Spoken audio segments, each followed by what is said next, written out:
কলকাতায় প্রধানমন্ত্রীর road show ঘিরে প্রস্তুতি তুঙ্গে। প্রবল উৎসাহে বিজেপির নেতা কর্মীরা জড়ো হয়েছেন পথের দুধারে। ফুটপাত বরাবর তৈরি করা হয়েছে ব্যারিকেড। নির্দিষ্ট দূরত্বে থাকছে ছোট ছোট মঞ্চ, তার উপর দাঁড়িয়ে প্রধানমন্ত্রীকে স্বাগত জানাবেন বিজেপি কর্মীরা। করা হবে পুষ্পবৃষ্টি।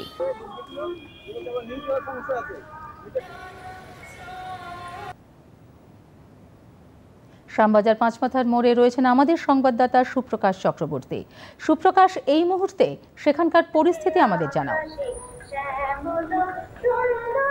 লোকসভা নির্বাচনের শেষ পর্যায়ের যে নির্বাচন 1 জুন হতে চলেছে এবং তার আগে ভারতের প্রধানমন্ত্রী নরেন্দ্র মোদী আজ পশ্চিমবঙ্গে এসেছেন। তিনি পশ্চিমবঙ্গে বেশ কিছু কর্মসূচি রয়েছে প্রধানমন্ত্রীর।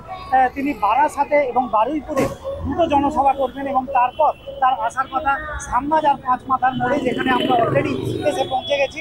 আমাদের ঠিক পিছনে দেখা যাচ্ছে নেতাজি সুভাষচন্দ্র বসুর মূর্তি।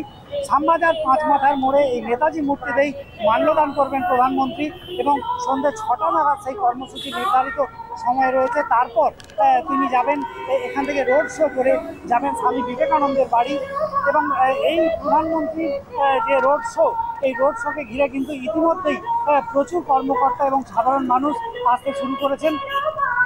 যেটা শোনা যাচ্ছে যে প্রধানমন্ত্রী এই রোড শো শুরুর আগে শ্রীমা সারদার যে বাড়ি আছে বাগবাজারে, সেখানেও তিনি যেতে পারেন এবং শ্রীমা সারদার মূর্তিতে মাল্যদানের পর তিনি আসবেন শ্যামবাজার পাঁচমাথার মোড়ে।